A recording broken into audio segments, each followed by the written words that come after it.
Is Australia's top two rivals Japan and South Korea? I'm so glad you asked this question, and I'm going to try and answer this as quickly as I can because boy, do I have some knowledge and history to drop on you. Again, in theme with the scarf. So, Australia has what I would consider four, in fact, five main rivals. Okay.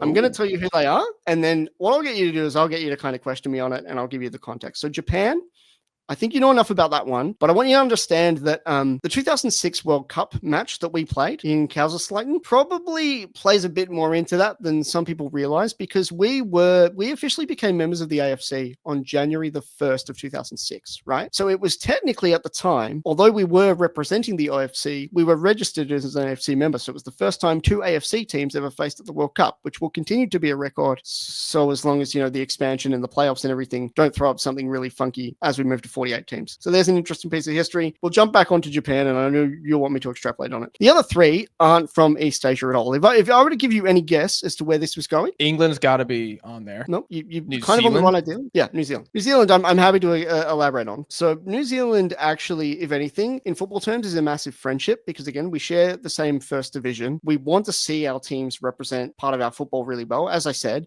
through Auckland City being at the World Cup as the UFC representation, the representative, they could have Auckland FC players who have to be registered in the Australian League. So there's that whole thing of like we could tangibly send our own players to a World Cup through Auckland, which is a really, really cool thing. But where it became a rivalry is obviously just the same cultural, rugby, cricket, whatever. Yeah, that's true. And obviously the geography. But here's a really, really odd one. So the first ever game that was played in 1922 was played obviously between Australia and the light blue strip and New Zealand in their famous black and white. And the two captains from that game from Australia and New Zealand, they were both World War I soldiers, and they smoked a pair of cigarettes together, and they put the ash from their cigarette butts into a I guess you'd just call it like a little wooden box.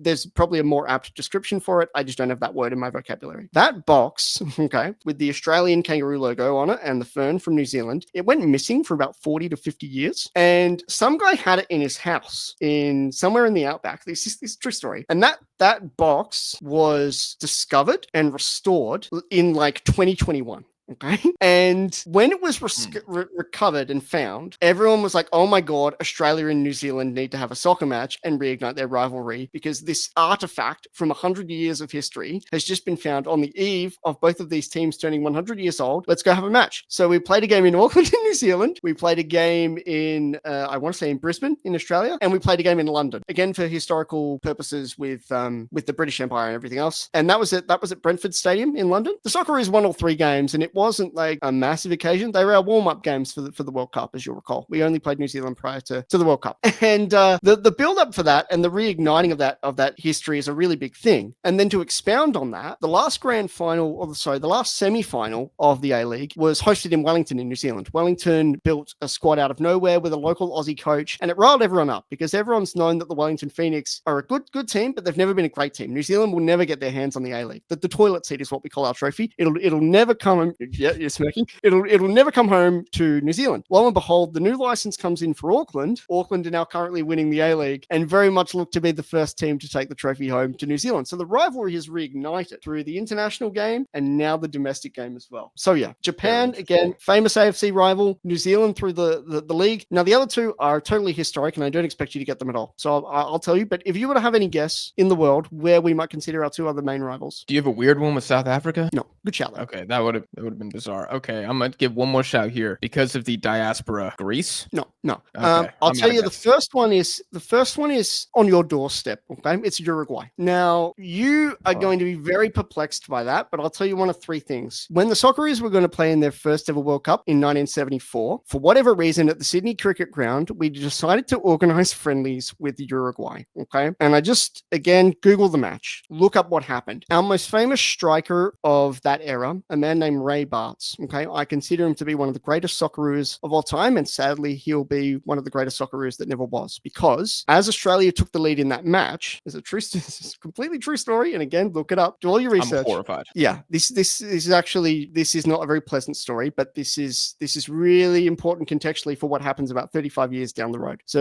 in 1973, we're playing Uruguay at the Sydney Cricket Ground. We take the lead, and Ray Bartz, having a bit of afters with the Uruguayan defender, he points up at the old cricket scoreboard squad and goes, Australia 1-0. Okay? Uruguayan defender essentially assaulted him. He punched him square in the face, and Ray essentially had a stroke there and then. And Ray Bart's, okay, he grew up in rural New South Wales and signed a contract for Manchester United. Okay, he is one of the greatest Australian footballers who could have built a legacy that lasted a lifetime. He could have been Australia's first soccer star before Australian soccer was even a thing. And he had not debuted for Manchester United.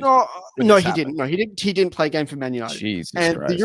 the Uruguayan defender, I believe even to this day in South America, people put disgrace on his name because, yeah, it's just one of those ones where, like, anytime there's any mention of Uruguay, again, it's not well known in even like Australian sporting circles, but if you're a football fan and you kind of know the story and you know who Ray Bartz is, you just feel wrong towards Uruguay. Now, you might know where this story goes. In 2001, we were on the verge of qualifying for the World Cup. The OFC versus CONMEBOL playoff happens. We go to Montevideo. We're totally unprepared for it. We get ambushed at the airport. We get whacked 3-0. We didn't qualify for career in Japan. 4 years later, the exact same teams meet in Sydney. And there's the context of what happened in the 70s, and there's the context of what happened 4 years earlier. And it was the moment Australian soccer had really, like, reached a professional level domestically that season. The A-League started in 2005, that year. And just any Australian football fan, just literally, like, they all know exactly. November 16, 2005, we know the date. It's just in our minds, okay? Because that was the day Australian football became a thing. The shootout against Uruguay, John Aloisi scores, and, the famous striker for Uruguay, Alvaro Recoba.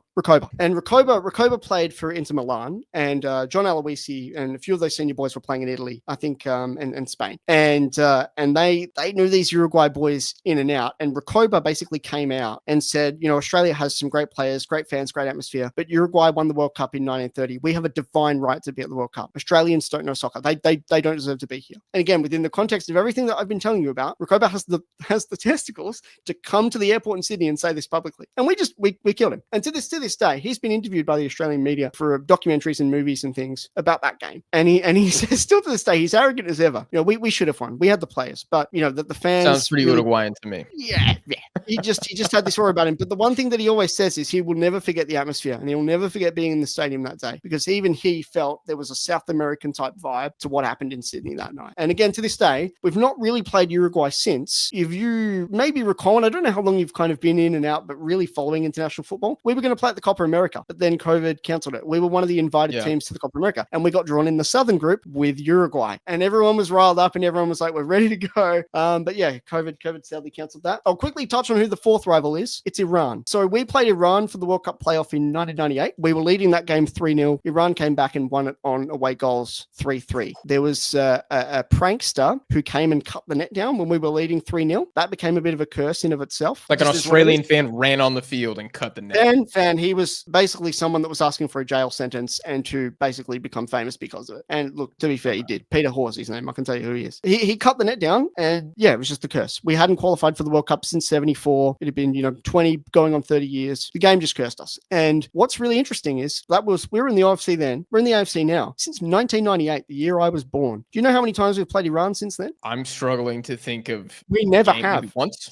Since joining the AFC, we still haven't played Iran. And it's such a special rivalry for us because every time the World Cup fixtures come out, please Iran. We want to avenge 1998. It still hasn't happened. Japan and Saudi every 4 years. Why not? Every freaking time.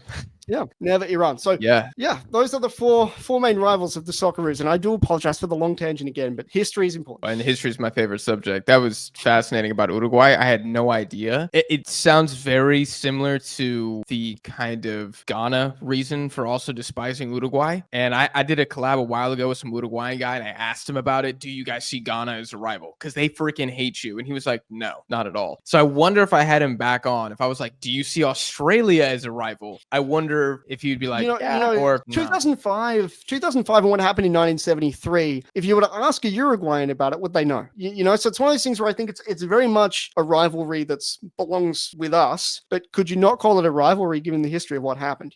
They beat us in 01, right? So so much was building up to that Copa America game to the point where rugby people and Aussie rules people would have been all around it. But it just sadly the game never was. And it's similar to, I think it's very similar to Iran in that we're just dying for to, part 3 and 4 of the saga, but they're not coming.